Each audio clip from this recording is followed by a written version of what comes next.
ரஞ்சனி, அம்மா ரஞ்சனி, ஒரு உப்மா கலரை இவ்வளவு நேரமா பாரு. விஜய் கிளம்பி டைனிங் டேபிளில் உட்கார்ந்து 10 நிமிஷம் ஆச்சு என்று பொறிந்தாள் ரஞ்சனியின் மாமியார் கற்பகம்.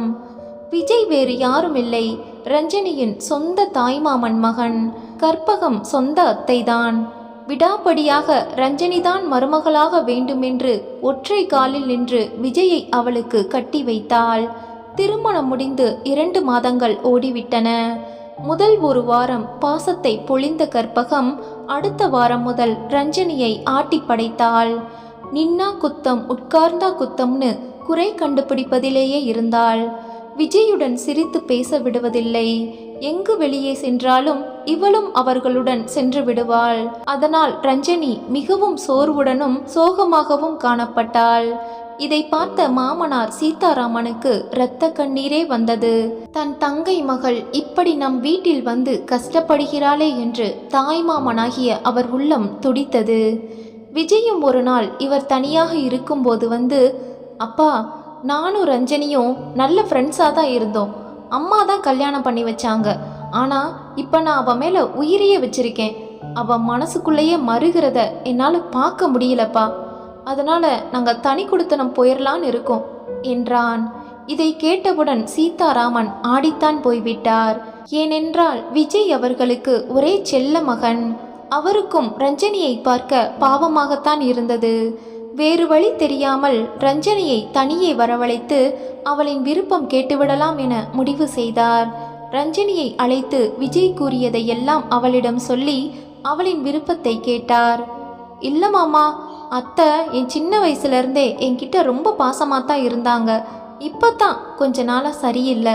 ஆனால் ரொம்ப சீக்கிரமாகவே அவங்கள பழையபடி மாற்ற முடியுங்கிற நம்பிக்கை எனக்கு இருக்குது. அதனால் தனி கொடுத்தனெல்லாம் வேண்டாம் என்றாள். இச்சிறு வயதில் எவ்வளவு மனமுதிர்ச்சியோடு நடந்து கொள்கிறாள் ரஞ்சனி. நம்ம பொண்டாட்டியும் இருக்காளே என மனதிற்குள் நினைத்து கொண்டார் சீதாராமன். இரவு வெகுநேரம் உறக்கம் வராமல் யோசித்து கொண்டிருக்கையில் பளிச்சென்று ஒரு யோசனை அவர் மூளையில் உதித்தது. உடனே உறக்கம் வந்து அவரை தழுவிக்கொண்டது. காலையில் எழுந்தவுடன் நேராக மகனிடம் சென்று தன் யோசனையை கூற அவன் மகிழ்ச்சியில் அவரை கட்டிப்பிடித்து முத்தமே கொடுத்து விட்டான்.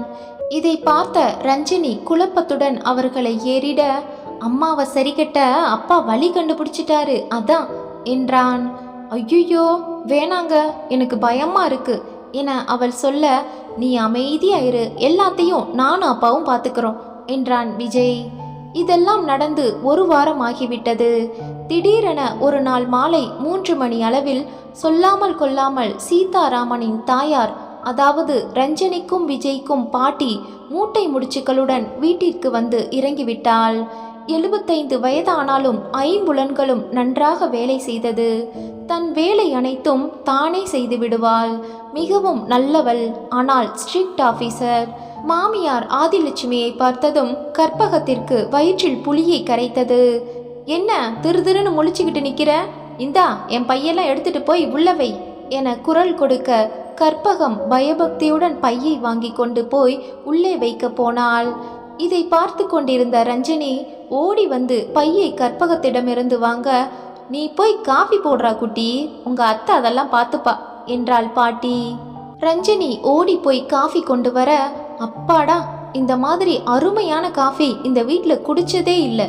கற்பகமும் போடுவாளே பானகம் மாதிரி சக்கரை தண்ணி காஃபி, காஃபினா கொஞ்சம் கசக்கணும் என்றாள். இதை கேட்ட கற்பகம் நெஞ்சம் கசந்தது. மேலும் மேலும் தன் புது மருமகள் முன்னால் மாமியாரிடம் அசிங்கப்பட அவளுக்கு அழுகையே வந்தது. எத்தனை நாள் பாட்டி இருக்க போறீங்க என ரஞ்சனி சாதாரணமாக கேட்க, ஏண்டிம்மா வந்தது வராதுமா போறதை பத்தி பேசுற? நான் இங்கேயே தங்கிட்டா என் மகனும் பேரனும் வேண்டாம் நான் சொல்ல போறாங்க. கற்பகத்திற்கு நெஞ்சே வெடித்து விட்டது. மணி 5 நெருங்க பேரன் விஜய் வருவதை பார்த்த பாட்டி, என்னப்பா இன்னைக்கு ஆஃபீஸில் வேலையெல்லாம் எப்படி போச்சு என்று கேட்டாள். ஐயோ பாட்டி, நீங்கள் எப்போ வந்தீங்க? வரேன்னு சொல்லவே இல்லை. சும்மாதான்ப்பா, உங்கள் எல்லாருக்கும் இன்ப அதிர்ச்சி கொடுக்கலான்னு சொல்லாமல் வந்துட்டேன். அதிர்ச்சிதான், ஆனால் இன்பம் இல்லை என்று மனதிற்குள் நினைத்து கொண்டாள் கற்பகம். சரி, நீ போய் ஃப்ரெஷ் ஆயிட்டு வா, உன்கிட்ட கொஞ்சம் பேசணும் என்றாள் பாட்டி. 10 நிமிடத்தில் பாட்டியின் அருகில் வந்தமர்ந்தான் பேரன். சொல்லுங்க பாட்டி. அது ஒன்றுமில்ல, ஏதோ ஒரு நயன்தாரா படம் புதுசாக வந்திருக்காமே, கோலமாவு கோகிலா, அந்த படத்துக்கு போகலாமா? அதில் என் ஸ்டூடெண்ட் ஒருத்தி பாடி இருக்கா என்றாள். போகலாம் பாட்டி, ஆனால் அப்பா வர ராத்திரி 8 மணி ஆயிடுமே என்றான். அவன் வர்றபடி வரட்டும், நீ நான் ரஞ்சனி மட்டும் போயிட்டு வரலாம். சீதாராமன் வந்தா வீட்டில இருந்து கற்பகம் கவனிச்சுப்பா. என்ன கற்பகம், நான் சொல்றது சரிதானே என ஒரு மூலையில் நின்று கொண்டிருந்த கற்பகத்தை பார்த்து கேட்டார். சரிங்க அத்தை, நீங்க சொன்னா சரியாத்தான் இருக்கும் என்று சுரத்தில்லாமல் கூறினாள். தட்ஸ் அ குட் கேர்ள் என்றாள் பாட்டி. என்னம்மா நடக்குது அன்னபூரணி தாயே? எங்க மாமியார் ஆங்கிலத்திலலாம் பேசுறாங்க, நயன்தாரா படத்துக்கு போறாங்க, அவங்க ஆட்டத்துக்கு அளவே இல்லையா என்று மனதிற்குள் கடவுளிடம் முறையிட்டாள் கற்பகம். 10 நிமிடத்தில் அனைவரும் கிளம்பி சினிமா கொட்டகைக்கு போய்விட்டனர். வீட்டில் தனியே இருந்த கற்பகத்திற்கு அழுகையாய் வந்தது. இவ்வளோ வயதானாலும் சிங்கத்திற்கு பயந்த முயலாய் இருக்கிறோமே என்று நினைத்து குமுறினாள். உண்மையிலேயே ஆதிலட்சுமி பெண் சிங்கம்தான். திருமணமாகி 5 வருடத்தில் கணவனை பறிகொடுத்த அவர் 2 மகன்களையும் 1 மகளையும் வாய்ப்பாட்டு வகுப்பு எடுத்து ஒற்றையாளாய் வளர்த்தார். மகள் பெயர் மாலினி கடைக்குட்டி. அவர்தான் ரஞ்சனியின் தாயார்.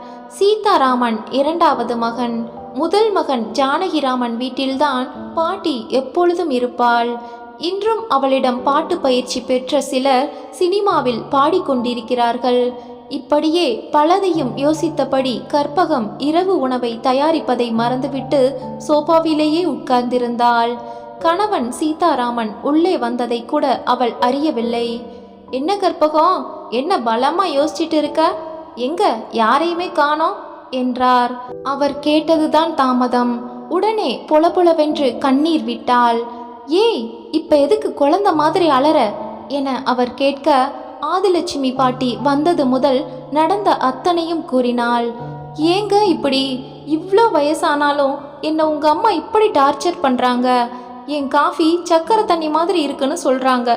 எத்தனை தடவை அதே காஃபியை அமிர்த மாதிரி இருக்குன்னு சொல்லியிருக்காங்க தெரியுமா என்று அழுதாள். என்னதான் மாமியாரா இருந்தாலும் ஒரு மருமகளை இப்படியா டார்ச்சர் பண்ணுவாங்க என்றாள் கற்பகம். நீ மட்டும் நல்ல மாமியாரா நடந்துக்கிறியா கற்பகம் என அவர் கேட்க, பட்டென்று அவள் அழுகை நின்றது. சொல்லு கற்பகம், நீ ரஞ்சினிய என்ன பாடுபடுத்துற என்றார்.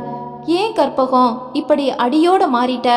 கல்யாணத்துக்கு முன்னாடி அந்த பொண்ணு மேல எவ்வளவு பாசமா இருந்த, இப்ப என்னாச்சு உனக்கு? இல்லைங்க, எங்க அக்கா தான் சொன்னாங்க, முதல்லையே மருமகளை கைக்குள்ள அடக்கி வைக்கலன்னா அவ தலை மேல ஏறி உட்கார்ந்துடுவான்னு. இங்க பாரு கற்பகம், அடக்கி வைக்க இவங்க அடிமையும் இல்லை, உயிரற்ற பொருளும் இல்லை. ரொம்ப அடக்குனா நம்மளை விட்டு தூர பறந்துடுவாங்க. உன் பையன் ஏற்கனவே தனி குடுத்தனத்தை பத்தி பேச ஆரம்பிச்சிட்டான். இந்த ரஞ்சனி நல்ல பொண்ணா இருக்கிறனால நம்ம தப்பிச்சோம். நீ இதே மாதிரியே அவளை டார்ச்சர் பண்ணா சீக்கிரமே அவளும் அந்த முடிவை எடுத்துடுவா. அப்புறம் ஓ இஷ்டம் என்று கூறிவிட்டு அவர் அறைக்கு விறுவிறுவென நடந்து சென்றார். கொஞ்ச நேரம் அமைதியாய் யோசித்து கொண்டிருந்த கற்பகம் நேராக சமையலறைக்கு போய் தன் மகனுக்கும் மருமகளுக்கும் பிடித்த பூரி கிழங்கு செய்ய ஆரம்பித்தாள். அந்த வாசனை சீதாராமன் மூக்கை எட்ட, சபாஸ்டா சீதாராமா, உனக்கு அறிவோ அறிவு என்று தன்னைத்தானே பாராட்டி கொண்டார். இருக்காதா பின்ன, அவர்தானே அவர் அம்மா ஆதிலட்சுமியிடம் விஷயத்தை கூறி வரவழைத்த மதியுக மந்திரி. அவர் கற்பகத்திற்கு கொடுத்த கசப்பு மருந்து நன்றாய் வேலை செய்ய தொடங்கியது.